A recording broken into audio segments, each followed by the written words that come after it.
Hey everyone, this is Larry with Today I Feel Like. The Google Pixel 10 series just was announced a couple days ago, and now I'm trying to decide on whether or not I should get the Google Pixel 10 Pro Fold or if I should pass on it another year.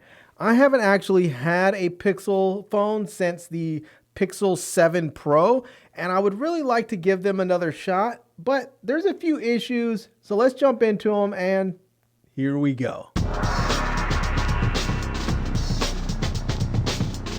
Now, every year I usually buy a few phones, some for my own personal use, some to review, really all of them to review, but I use some of them beyond the review period. So normally every year I get an iPhone. So I have an iPhone 16 Pro Max.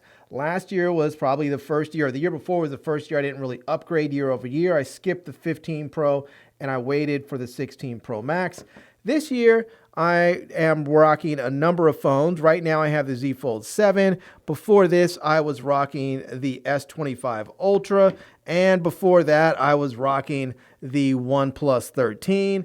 And before that, I was rocking the OnePlus Open. So I've had a number of phones that I've been using. But right now, these two, the Z Fold 7 and the 16 Pro Max are what are in my pocket on a daily basis. But I would really like to give the Google Pixel 10 Pro Fold a chance, but there are a few problems with it. But there's a few things that I do like, so let me just touch on them right quick. First, I do like this new color. This new jade color looks really great. But there is a problem with this, and that is, if you get the jade color, you can only get the 512 gig variant, the 256 and 512. If you want the higher capacity, which is what I want the 1 terabyte version, well, then you have to go with the other color, which I think they call Moonstone or something like that. So I can't get the color I want with the storage capacity that I want. Now, another nice thing about the Pixel Folds this year is that you have that new Pixel Snap, which is their magnetic Key 2 wireless charging. It also gives you access to all those MagSafe compatible accessories. So if you have something like a charger, or maybe you have like a ring holder or something like that, you're going to be able to have access to all of those MagSafe compatible accessories, as well as the Pixel Snap accessories that are coming out new with those phones. Now, I haven't bought one of the Pixel phones since the Pixel 7 Pro. And here's one of the reasons why. They're expensive. They're just really, really expensive. And more than just that they're expensive, Google's trade-ins are just really bad for most of the time. It's just they're not very good trade-in deals.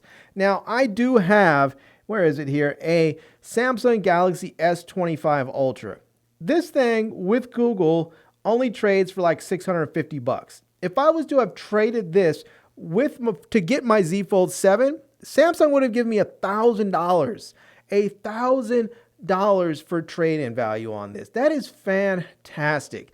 So if Google would give more trade value for phones, it would be much easier to actually go ahead and grab one of them. In fact, when I bought my Pixel 7 Pro, it was because I believe it was the S22 Ultra that I had, maybe the S23 Ultra. They actually gave me like $1,000 of trade-in value for it, or $900 or something like that. And so I was able to get that phone basically for free, which was fantastic. Now, I'm not saying you have to give me so much value that my phone's free, but if I'm trading for a phone that's going to cost me like $1,700, $1,800, $1,900, $2,000, at least give me $1,000 for my phone. That's what Samsung's doing. Now, here's the other thing, is that the 1 terabyte version of the Pixel 10 Pro Fold is like, I believe it's $2149, if I'm not mistaken. It's $2,149. Whereas the 1 terabyte version of the Samsung Galaxy Z Fold 7, when it came out, was $2,419. It has since dropped in price a bit. Now it's like $2,251. So it's still about $100 more expensive than the Google Pixel 10 Pro Fold. But the thing is, with the trade values that you get with the with the Samsung Z Fold 7, it's actually cheaper to buy the Z Fold 7. It's less money out of pocket if you have a good trade-in. So even though this phone will cost more, you still end up paying less than you would if you bought the Google Pro Fold, the Google Pixel 10 Pro Fold. So you guys do the math.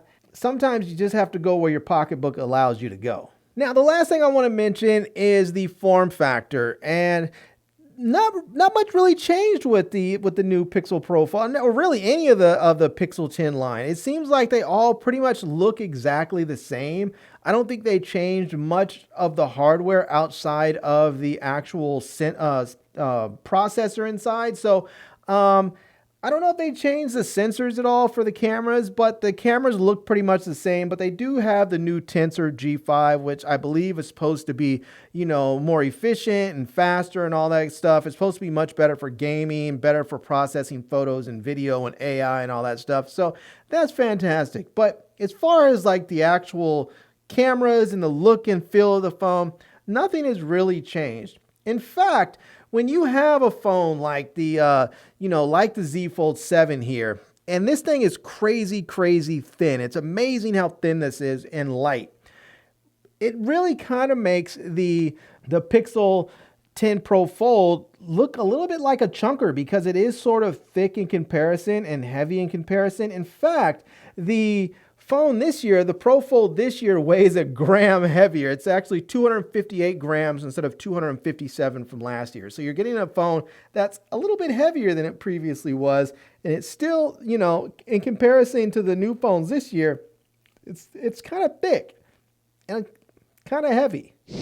Now, with all of that said, I would still like to try the phone.